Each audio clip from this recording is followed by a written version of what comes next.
Never get this in focus.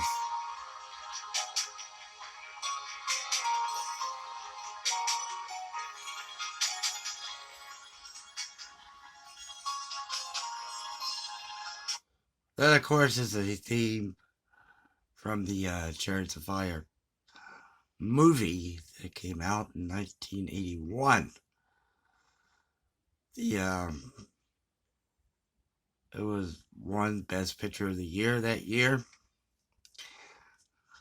and if you don't know about the movie, is about two runners. One was Harold Abrams, British. He was also Jewish. He's been discriminated because of his Jewishness. The second one was Eric Liddell. Eric Liddell was from Scotland. He had an unorthodox style of running. His arms were flared like this, and his head would be back, and it's unorthodox, but he won. And so he was on the 1924 Olympic team from Britain. But unfortunately, because he was on the Olympic team, he was, of course, they had him for a heat on a Sunday. Well, he chose not to run because he was a Christian, because his parents were missionaries to China, and he had a desire to go back to China. I just finished reading the book called Running to Win. I can't get this. Not very good. I'm sorry about that. By Elaine Caughey. It's the Eric Liddell story biography,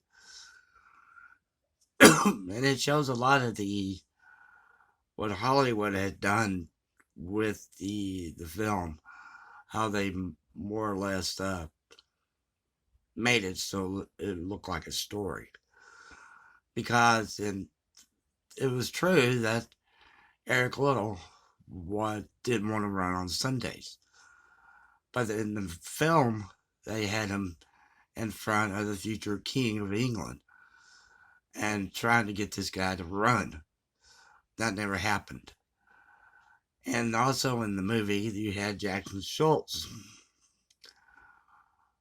came up and gave the message to Eric Liddell. That didn't happen. It was Elaine Caughey says that it was the person that does the massaging of the runners.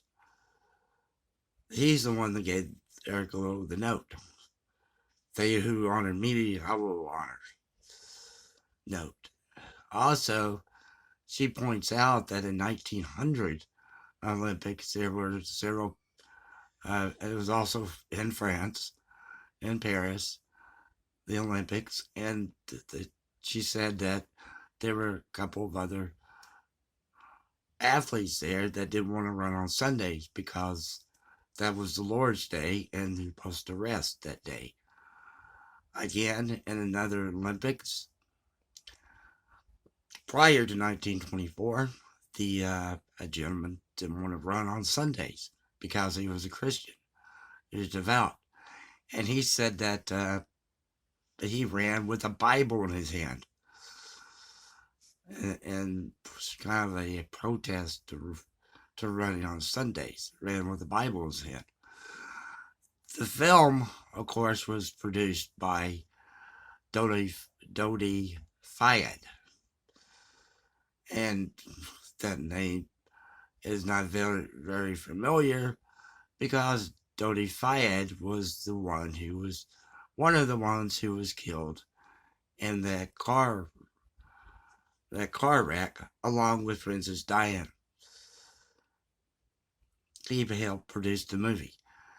The book, Running to Win by Elaine Caughey, shows mostly about Eric Liddell's evangelistic experts. how he became a motivational speaker, evangelistic speaker in Scotland, how he's loved by the people there, and how he grew as a Christian, wanted to do the Lord's work. And then it shows him, the story goes that it goes to China and becomes a missionary there. His parents go back to China, back to Scotland, and he takes over the missionary work, where he teaches, then leads services, church services, and then he goes and his father dies, but he cannot go back because Japan attacked China, the Manchuria part of China, and and it was very hard for the missionaries then, as they were put into prisoner of war camps. And basically, that's the end of it, because he dies in the prisoner of war camp, and that's in the movie also, that he died in prisoner of war camp, and all Scotland mourned. The writing is good. It's fast-paced writing, and you get involved into the character of Eric Liddell, who's a real person, and you see him doing the Lord's work. There's a section in the book which shows what he does, kind of like a daily devotional. When he does his devotions, what kind of questions he'll ask. How does this affect the Lord? What am I doing with the Lord? What does the Lord want me to do in this situation? The problem I have with these books, these type of books, is that, that's a little bit better. The problem I have with these type of books is that, see if that works. Oh, it's okay. The problem I have with these type of books, and I go back to a Bible study I'm taking on YouTube, presented by a Orthodox priest, and it's going through the book of Genesis. And he's out of Warren, Ohio, and he's done one on Genesis, one on Matthew, one on John, Gospel of John, one on Book of Revelation, and right now he's going through Hebrews. But he says during this time in Genesis, he talks about the patriarchs, the Abraham, Isaac, and Jacob.